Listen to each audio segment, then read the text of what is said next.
ప్రభుత్వ ఉద్యోగమే మీ లక్ష్యమా? Groups, SI, constable, Gurukul, librarian, digital assistant, JLM, APPSC, TSPSC, RRB, ఎన్టీపీసీలలో ఖచ్చితంగా ఉద్యోగం సాధించాలని అనుకుంటున్నారా? అయితే ఒక్కసారి విచ్చేయండి. ఇన్స్పైర్ ఇండియా అకాడమీ స్థాపించిన మొదటి సంవత్సరంలోనే అద్భుతమైన ఫలితాలతో ఉద్యోగాలను అందించిన ఏకైక సంస్థ ఇన్స్పైర్ ఇండియా అకాడమీ. ప్రతి విద్యార్థిపై ప్రత్యేక శ్రద్ధ వహిస్తూ ఉద్యోగ లక్ష్యమే ధ్యేయంగా ఎంచుకొని అనుభవజ్ఞులైన అధ్యాపకులచే అతి సులభమైన రీతిలో వివరాత్మకమైన విశ్లేషణతో డైలీ, వీక్లీ గ్రాండ్ టెస్టులు నిర్వహిస్తూ విజయాలను అందిస్తున్న సంస్థ inspire India academy. SI, constable అభ్యర్థుల కోసం ఫిజికల్ తో పాటు ప్రత్యేక శిక్షణా తరగతులు, ఆన్లైన్ మరియు ఆఫ్లైన్ తరగతుల సదుపాయం కలదు. Inspire India academy app Google play store యందు కలదు. ఆఫ్లైన్ కోర్సు తీసుకున్న వారికి ఆన్లైన్ కోర్సు ఉచితంగా లభించును. ఇప్పుడే రిజిస్టర్ అవ్వడం కోసం సంప్రదించండి 6309398306. Director Prashant Varma. Inspire India academy. మా బ్రాంచ్లు హైదరాబాద్, హన్మకొండలో కలవు. Welcome to inspire India online academy. మనం paper 2 Gurukula librarian, paper 2 library and information సైన్స్లో మనకు యూనిట్ 4 ఇన్ఫర్మేషన్ సర్వీసెస్. సో మనకి సిలబస్లో మనకు 10 టాపిక్స్ ఉన్నాయి. దాంట్లో 10 యూనిట్స్లో 4th unit information services. So మనకు 3rd unit information sources, 4th unit information services. So ఈ రెండింటికి డిఫరెన్స్ ఏంటంటే, ఇన్ఫర్మేషన్ సోర్సెస్ అంటే లైబ్రరీలో ఇన్ఫర్మేషన్ ఇచ్చే books, magazines, news papers, journals, thesis, dissertations, ఇవన్నీ మనకు ఇన్ఫర్మేషన్ సోర్సెస్ అంటాం. ఒక కంప్యూటర్, ఒక TV also is information source. Service అని అంటే ఇన్ఫర్మేషన్ సోర్సెస్ని బేస్ చేసుకొని లైబ్రరీ స్టాఫ్ యూజర్స్కి ఇచ్చే ఆ ప్రాసెస్ని మనం సర్వీస్ అంటాం. సో ఇక్కడ ఇన్ఫర్మేషన్ సోర్స్కి, ఇన్ఫర్మేషన్ సర్వీసెస్కి డిఫరెన్స్ ఏంటంటే, సోర్స్ అంటే book, it can be anything. అంటే ఏదైతే ఇన్ఫర్మేషన్ ప్రొవైడ్ చేస్తుందో, which can obtain information, which provides information, can be called as information source. Whereas information service means information source, library staff and user. Means a service which is provided by the library staff to the user by using information sources. అంటే లైబ్రరీలో ఉన్న books, magazines, reference books, reference collection, next ఇంకా globes, atlas, maps, ఏవైతే collection ఉంటుందో ఆ కలెక్షన్ని ఈ library staff యూజర్కి ఇచ్చే ఆ ప్రాసెస్ని, ఆ మెథడ్ని మనం ఇన్ఫర్మేషన్ సర్వీస్గా పరిగణిస్తాం. ఈ ఇన్ఫర్మేషన్ సర్వీసెస్ మనకు ఎన్ని టైప్స్ ఉన్నాయి? ఈ సిలబస్ చూసుకుంటే మనకు దీంట్లో మనకు యాక్చువల్గా సిలబస్లో ఇచ్చిన టాపిక్స్ మాత్రం మనకి 4-5 ఉన్నాయి. కానీ మనకి 22 టాపిక్స్ ఏంటంటే ఒక్కొక్క టాపిక్ ఒక్కొక్క ఇంపార్టెన్స్ ఉంటుంది. సో ఇక్కడ UGC NET, KVS, NVS and Gurukula librarian and APPSC, TSPSC syllabus చూసుకుంటే మనకు ఓవరాల్గా మొత్తం మెర్జ్ చేసిన సిలబస్ మనకు 22 టాపిక్స్. ఆల్ టాపిక్స్ మనకు చాలా small topics and important topics. Last year 150 క్వశ్చన్స్కి యూనిట్ నుంచి 8 క్వశ్చన్స్ రావడం జరిగింది. 150 దీంట్లో వచ్చిన క్వశ్చన్స్ మనకి 8 క్వశ్చన్స్ మాత్రమే రావడం జరిగింది. అంత ఇంపార్టెంట్ యూనిట్ కాదని అర్థం. కాకపోతే ఒక యూజర్కి, ఒక లైబ్రరీకి వెళ్తే ఒక యూజర్కి, ఇప్పుడు టైప్స్ ఆఫ్ లైబ్రరీస్లో public library, academic library, special library అన్నాం. సో దాంట్లో ఈ సర్వీసెస్ మనం డిస్కస్ చేయడం జరిగింది. ఆ సర్వీసెస్ ఇచ్చే ప్రాసెస్ ఎలా ఉంటుందో తెలుసుకోవడమే యూనిట్ యొక్క మెయిన్ ఆబ్జెక్టివ్. సో ఈ ఆబ్జెక్టివ్లో భాగంగా మనము ఈ ఒక్కొక్క సర్వీస్ ఏంటి, ఆ సర్వీస్ ఇచ్చే మెథడ్ ఏంటి అని తెలుసుకోవడం అనేది టోటల్గా థియరీ పార్ట్. సో ఈ థియరీ పార్ట్ కాబట్టి యూనిట్ నుంచి మనం ఎక్స్పెక్ట్ చేసే క్వశ్చన్స్ వెరీ లెస్గా ఉండడం జరుగుతుంది. ఎనీ కాంపిటేటివ్ ఎగ్జామ్ తీసుకుంటే యూనిట్ నుంచి మనకు స్కోప్ అనేది క్వశ్చన్స్ రావడానికి తక్కువగా ఛాన్స్ ఉన్న యూనిట్. ఎందుకంటే ఆల్ దీస్ సర్వీసెస్ ఆర్ మనకు ప్రాక్టికల్గా చూస్తే మాత్రం అర్థమవుతుంది. అంటే ప్రాక్టికల్గా మీన్స్ ఈ యొక్క లైబ్రరీకి వెళ్ళి, యూజర్గా మనం లైబ్రరీకి వెళ్తే అక్కడ ఉన్న ఇన్ఫర్మేషన్ సోర్సెస్ బేస్ చేసుకొని లైబ్రరీ స్టాఫ్ ఇచ్చే సర్వీస్ని, ఆ మెథడ్ని, ఆ ఏదైతే ఎన్విరాన్మెంట్ని మనం ఇన్ఫర్మేషన్ సర్వీస్ అంటున్నాం. సో మనకి సిలబస్లో మనకి చూసుకుంటే types of information services, reference service, referral service, reprographic service, bibliographic service, document delivery service, documentation service, literature search service, community information services, current services, translation service, web electronic online services, indexing service, abstracting service, alerting services. దీంట్లో మనకు 2 types ఉంటాయి. Current awareness service, selective dissemination of information, దీన్ని CIS, SDA అంటాం. Next user oriented services, user needs and approaches, information literacy, next user education, information seeking behaviour of user, next user studies. These are all the 22 subtopics of the unit 4 information services. So information సర్వీసెస్లో భాగంగా మనము మెయిన్గా దీంట్లో important topics వచ్చి మనకి reference service 1 question వస్తుంది. Next మనకు రెప్రోగ్రఫిక్ service నుంచి 1 క్వశ్చన్, ట్రాన్స్లేషన్ సర్వీస్ నుంచి 1 క్వశ్చన్, నెక్స్ట్ మనకి బిబ్లియోగ్రఫిక్ సర్వీస్ నుంచి 1 క్వశ్చన్, నెక్స్ట్ CIS SDI నుంచి 1 క్వశ్చన్, నెక్స్ట్ యూజర్ స్టడీస్ నుంచి 1 క్వశ్చన్, యూజర్ ఎడ్యుకేషన్ నుంచి 1 క్వశ్చన్, ఇన్ఫర్మేషన్ లిటరసీ నుంచి 1 క్వశ్చన్. 3 క్వశ్చన్స్ 4, 5, 6, 7, 8, 9. ఈ 9 క్వశ్చన్ నుంచి మనకి ఎనీ 2 or 3 or 4 మ్యాక్సిమం 5 కంటే ఎక్కువ రావడానికి అవకాశం ఉన్నటువంటి యూనిట్. అంటే 5 కంటే ఎక్కువ రాకపోవచ్చు మేబీ, ఎందుకంటే 150 క్వశ్చన్స్ మనకి 8 క్వశ్చన్స్ రావడం జరిగింది లాస్ట్ టైం. ఇంకా డిఫరెంట్ ఎగ్జామ్లో డిఫరెంట్ క్వశ్చన్స్ రావడం జరుగుతుంది. చాలా తక్కువ సిలబస్ ఇచ్చాడు మనకు. కాకపోతే ఇక్కడ 122 టాపిక్స్ మీద మనం దీన్ని డిస్కస్ చేసుకుందాం. దీంట్లో మనకి important topics reference service, bibliographic service, reprographic service, translation service, CIS and SDI 1 question, and information literacy, user education, user study. These are the main important topics of this unit.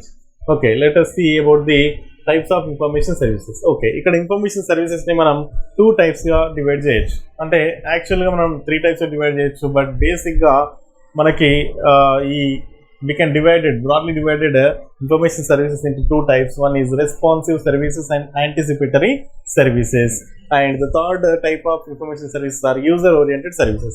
Responsive services means with responsibility, అంటే essential గా traditional గా compulsory must provided services for the any type of library. అంటే అది school library కావచ్చు, college library కావచ్చు, university library, public library or special library. Which type of library? Every library should be provided responsive services. Those are the traditional and regular and essential services of the any type of library. Anticipatory services. So దీంట్లో మన responsive సర్వీసెస్లో మనకు ఈ 4 సర్వీసెస్ని మనం calculate చేయొచ్చు. అవేంటి? మనకు responsive సర్వీసెస్లో reference service, referral service, reprographic service, and these 3 services. Next ఇక్కడ కమ్యూనిటీ ఇన్ఫర్మేషన్ సర్వీస్ అనేది provided by public libraries only. ఇక్కడ కమ్యూనిటీ ఇన్ఫర్మేషన్ సర్వీస్ అయితే ఏ సర్వీస్ ఉందో ఇది ఓన్లీ మనకు పబ్లిక్ లైబ్రరీ మాత్రమే ప్రొవైడ్ చేయడం జరుగుతుంది. నెక్స్ట్ మనకు indexing, obstructing, alerting, CIS SDI. ఈ CIS SDI మాత్రం ఓన్లీ స్పెషల్ లైబ్రరీ మాత్రమే ప్రొవైడ్ చేయడం జరుగుతుంది. స్పెషల్ లైబ్రరీస్లో మాత్రమే దీన్ని ప్రొవైడ్ చేస్తారు. Only in special libraries. Next మిగతా అన్నీ కూడా మనకు అకాడమిక్ లైబ్రరీస్లో ప్రొవైడ్ చేసే సర్వీసెస్, పబ్లిక్ లైబ్రరీలో ప్రొవైడ్ చేసే services, at the same time special లైబ్రరీలో ప్రొవైడ్ చేసే సర్వీస్. కానీ ఎక్స్క్లూజివ్గా కొన్ని సర్వీసెస్ ఉంటాయి, కొన్ని రెగ్యులర్ సర్వీస్ ఉంటాయి, కొన్ని traditional manual type of services, కొన్ని ఎక్స్క్లూజివ్ సర్వీసెస్. అవేంటో ఒక్కొక్కటి మనం థియరీ టైప్గా డిస్కస్ చేద్దాం. దీంట్లో కొన్ని బిట్స్ కూడా మనకు రావడం జరుగుతుంది. ఆ బిట్స్ మనకి ఎగ్జామ్ పాయింట్ ఆఫ్ వ్యూలో ఇంపార్టెంట్. ఇది టోటల్ కూడా theory level type of unit అనమాట.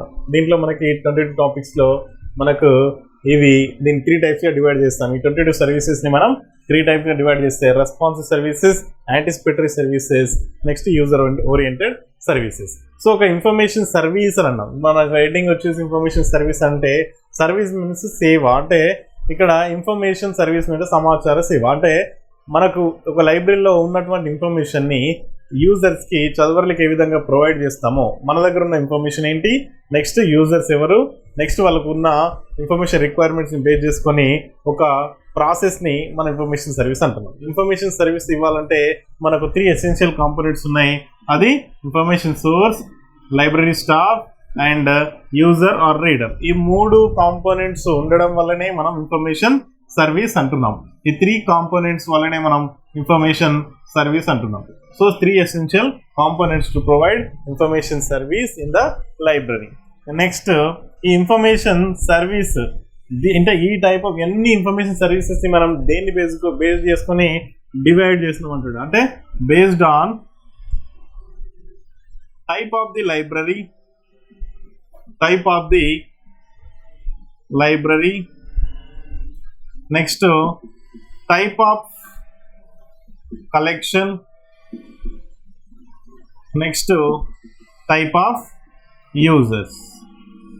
సో ఇక్కడ ఇన్ఫర్మేషన్ని మనం ఇన్ఫర్మేషన్ సర్వీసెస్ని ఇన్ని టైప్స్గా డివైడ్ చేస్తున్నాం. దేన్ని బేస్ చేసుకుని, ఏ ప్రిన్సిపల్ని దేని ఆధారంగా మనం డివైడ్ చేసినాం మనం 22 టైప్స్ ఆఫ్ సర్వీసెస్ని అని అంటే యాంటిసిపేటరీ కావచ్చు, ఈ రెస్పాన్సివ్ కావచ్చు, ఆ యూజర్ ఓరియంటెడ్ సర్వీసెస్ని దేని బేస్గా అంటే టైప్ ఆఫ్ లైబ్రరీ అంటే లైబ్రరీ ఏ టైప్ ఆఫ్ ఉంటుంది, public library, academic library, special library.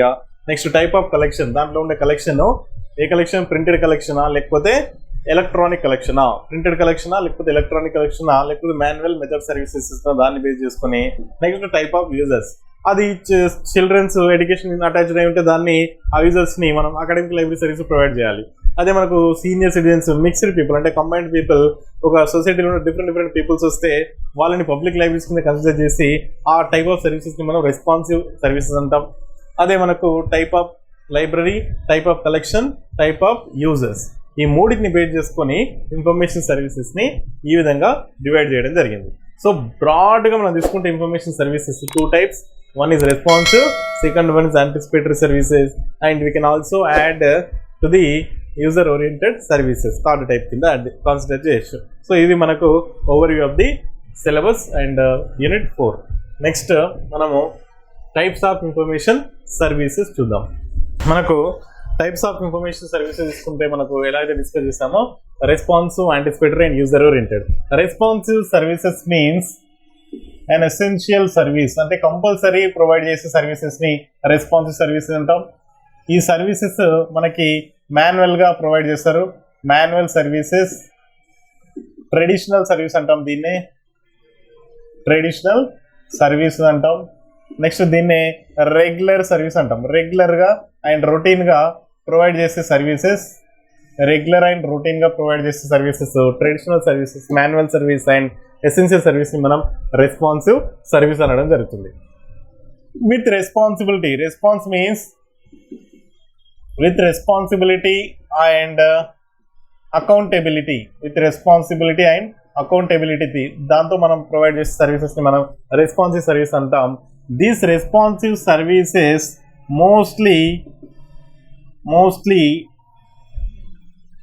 offered by, these responsive services mostly offered by public libraries and some academic libraries, public libraries and some academic libraries. Next, anticipatory services means anticipation on demand, anticipation and demand, anticipation and demand. దీనికి example మనకి reference service, referral service, next reprographic service, user education, reference service, referral service, reprographic service, user education are the examples for responsive services. And anticipation services, anticipatory services means anticipation and demand based on user demands, requests and requirements. This service offered based on user requirements, user requests and user demands. And anticipatory services are provided whenever required. రెగ్యులర్గా provide చేసే services కాదు, ఎప్పుడైతే అవసరమైతే మాత్రమే provide చేసే services, కాబట్టి దీన్ని anticipation and demand అంటాం. ఎప్పుడైనా ఇంపార్టెంట్ ఏదైనా ప్రాజెక్ట్ వర్క్స్కి, ఏదైనా రీసెర్చ్కి, ఏదైనా కొత్త ఇన్నోవేషన్ జరుగుతున్నప్పుడు జనరల్గా స్పెషల్ లైబ్రరీస్లో, స్పెషల్ ఆర్గనైజేషన్స్లో ఈ యాంటిసిపేటరీ సర్వీసెస్ ప్రొవైడ్ చేయడం జరుగుతుంది. అది డిస్కస్ చేద్దాం. ఈ ప్రొవైడెడ్ వెన్ ఎవర్ రిక్వైర్డ్, అంతేగాని రెగ్యులర్గా కంపల్సరీ ప్రొవైడ్ చేయాల్సిన అవసరం లేదన్నమాట. నెక్స్ట్ ఈ టైప్ ఆఫ్ సర్వీసెస్కి ఎగ్జాంపుల్ మనకి CAS, SDI, indexing service, abstracting service, indexing service, abstracting service. Next మనకు document delivery service, document delivery service DDS. Next translation service, translation service. Next bibliographic service, bibliographic service. These are the anticipatory services. User oriented services means ఈ participatory services అని అంటాం, responsive service అంటాం, next anticipatory service అంటాం. User oriented సర్వీసెస్లో మనకు యూజర్ని బేస్గా చేసుకుని, అంటే బేస్డ్ ఆన్ యూజర్ నీడ్స్, అంటే యూజర్ దీంట్లో ఇంపార్టెన్స్ ఇస్తాం. Based on user needs, user interests, user requirements. Based on user needs, user interests and user requirements, దీంట్లో మనకు user example services, user education, user information seeking behaviour, user studies, information literacy. These are the types of services.